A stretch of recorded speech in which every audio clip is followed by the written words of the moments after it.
Now I know I've taken a bit of time off YouTube, only a month or so, just so I can actually finish some video games, which I didn't get around to doing much because I was playing Helldivers 2 most of the time. And I'll be honest, with my usual content making fun of console fanboys, it was getting exhausting looking at them every single day on Twitter and on YouTube. It was getting very exhausting because frankly they get on my nerves. But nevertheless, today I want to do something different and I want to talk about AAA video games and the current state that they're in.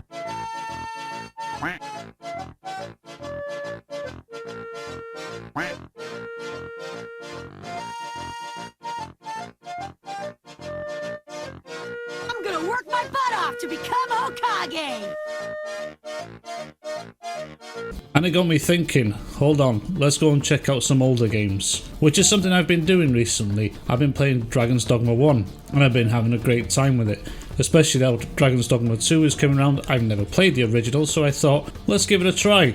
And I have been having a blast with it. Although being an older game, it had some issues, but nevertheless, it was a fun time. Still haven't finished it, but I'm going to carry on with it on my Steam Deck while Dragon's Dogma 2 comes out. So I was thinking to myself, why AAA games aren't that interesting anymore? I was thinking to myself about releases that have come out in the last 4 to maybe 5 years, such as games like God of War Ragnarok, Horizon Forbidden West, Alan Wake 2, and maybe some others that I'm probably going to mention throughout this video. But those are 3 I really want to touch upon because they are very story heavy driven games. Now, story heavy driven games haven't been my focal point in gaming recently because the stories haven't really been that good, and there is a sweet reason and probably a plethora of other reasons why these stories aren't very good anymore. I thought that the Dark Souls franchise, such as Dark Souls 1, 2, 3, Elden Ring, Sekiro, had just made me realise that gameplay focused games are the best, and they are the best. The more gameplay the better,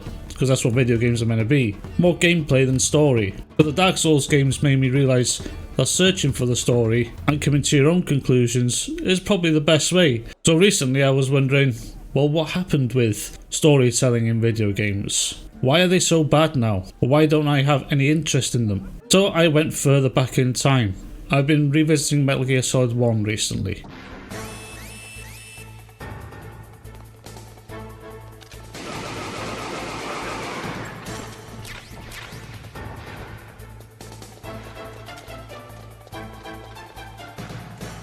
Only to realise that that's a very heavy story driven game. The difference is Metal Gear Solid 1 has a phenomenal story. So does Metal Gear Solid 2, 3, 4 and 5, plus Peace Walker.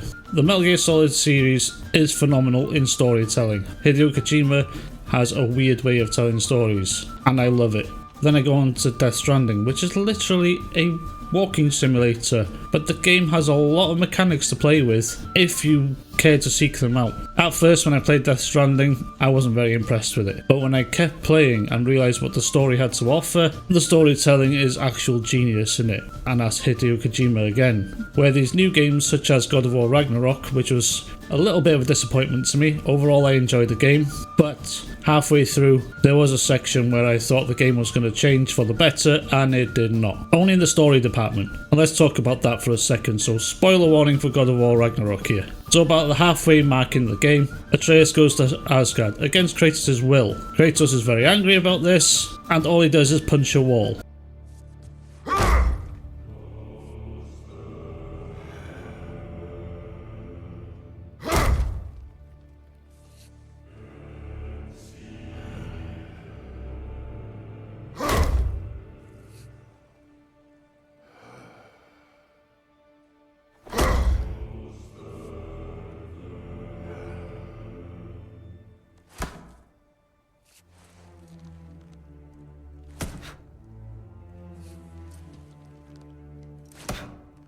What did that wall ever do to you?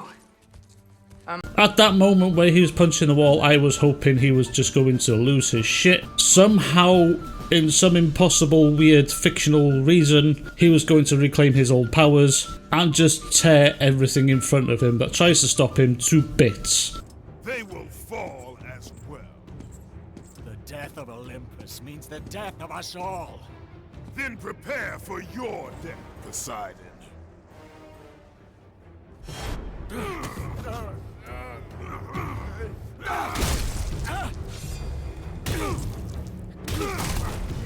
That's what I would have loved to have seen happen. But no, the writers thought we'll have the softer approach and we'll do it the nice, soft, easy way. And it was the boring way of doing it. But don't let me tell you that the game was overall bad just because of that. No, the game was actually great. The story just disappointed me a little bit in that aspect. But then I look at Horizon Forbidden West. I kind of like the story in Horizon Forbidden West and Zero Dawn. The problem with that game is more along the lines of the gameplay. Only in the combat. The combat could be a little bit more refined, and Aloy having a block or parry button would just make the combat a shit ton better than it already was. But there's not going to be any spoilers for that story because I think you should experience it for yourself. I think Horizon Zero Dawn and Forbidden West have a great story and the world they built there was great. But my problem with that game was the combat. And then we go to something like Alan Wake 2. Alan Wake 2 was utterly disappointing.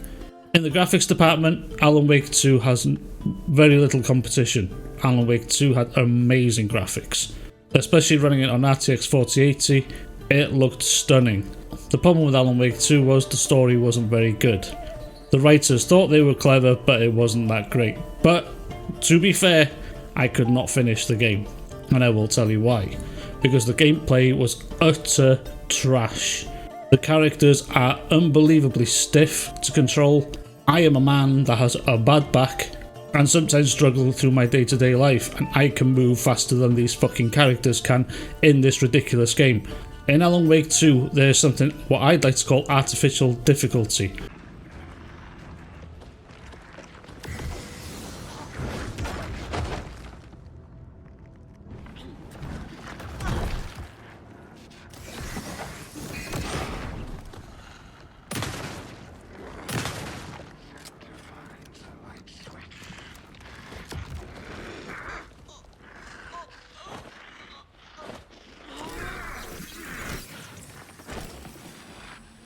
Where your characters are so stiff you are unable to move out of the way of enemy attacks. Where just something like a simple dodge button or a quick turn to run away button would have solved a lot of this. But Alan Wake 2's combat, its shooting, was so stiff, it was horrible.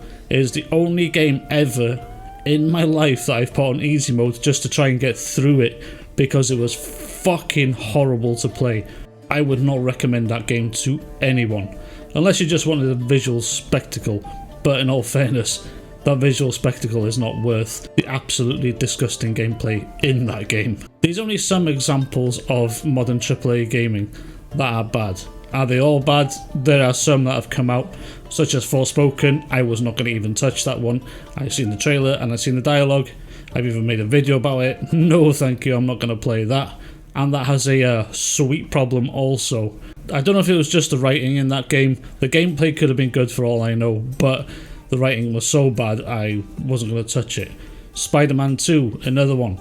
Overinflated budget, another sweet problem, and it was undercooked. That game came out way before it should have, and it was like they rushed the game out just to have something in 2023 that was first party exclusive for the PlayStation itself, which was a very bad decision. They should have left it another 6 months and cooked it. But that was not going to save the storytelling and the writing, because I did watch gameplay of Spider-Man 2, with someone else playing it, and the story is utter cringe. Lo sé, pero el hombre al mando, Harry Osborn, tiene buena reputación. Y encima ha contratado a mi científica de abejas favorite, la apidóloga M. Jong. Es la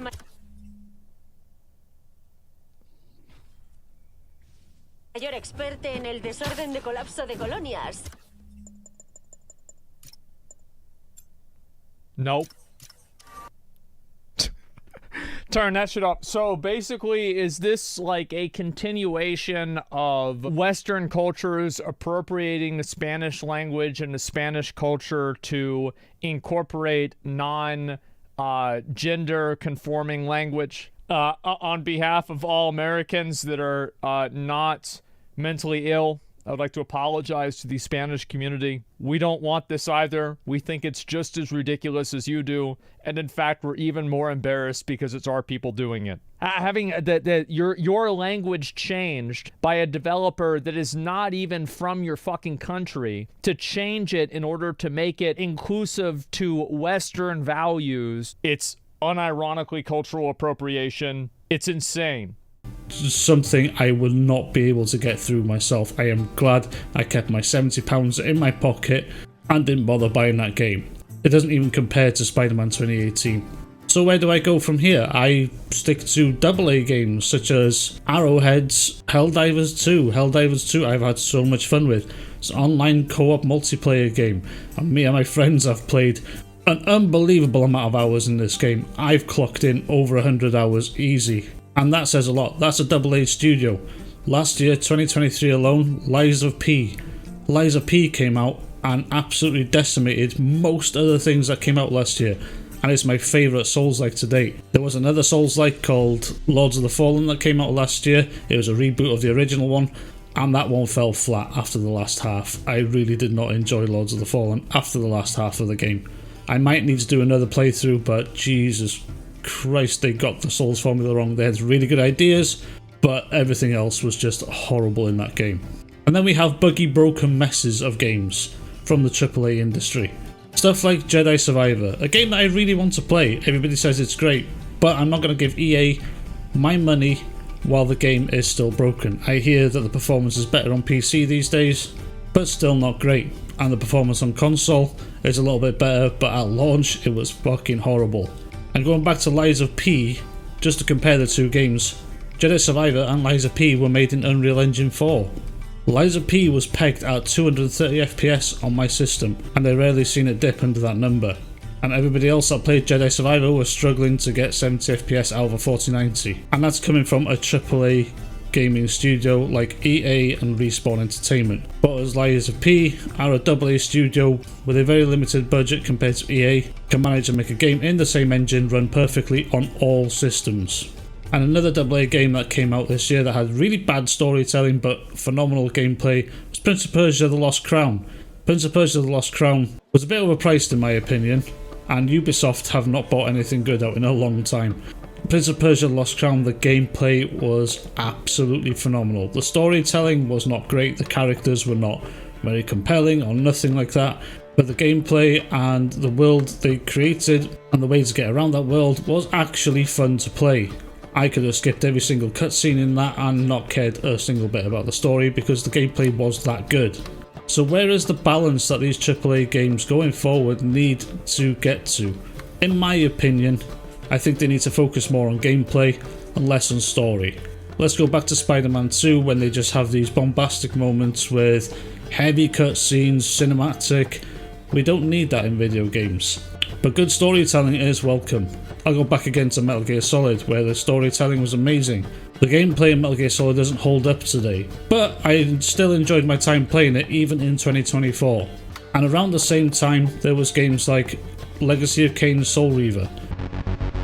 I am Razio, firstborn of his lieutenants.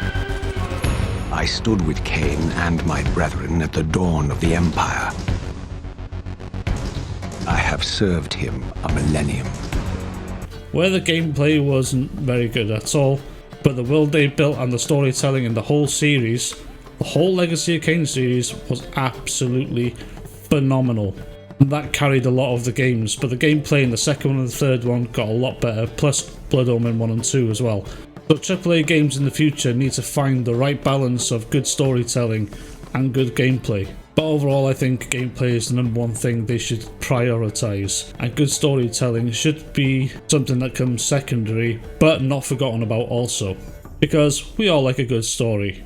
I'm also looking forward to Dragon's Dogma 2 to see what that has to offer, because I'm looking forward to an adventure similar to Elden Ring again, and Dragon's Dogma 2 should tie me over until the Elden Ring DLC comes out, and that is something I've really got to look forward to, because that is also another adventure.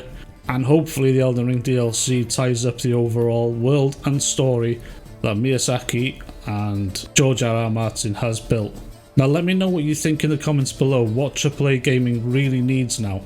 A lot of people think it needs to have a crash and press the reset button. I don't think that's ever going to happen, but I would like to hear your thoughts in the comment section below. Hopefully I've explained this well enough. If I have, press the like button, subscribe, and I'll see you guys in the next one.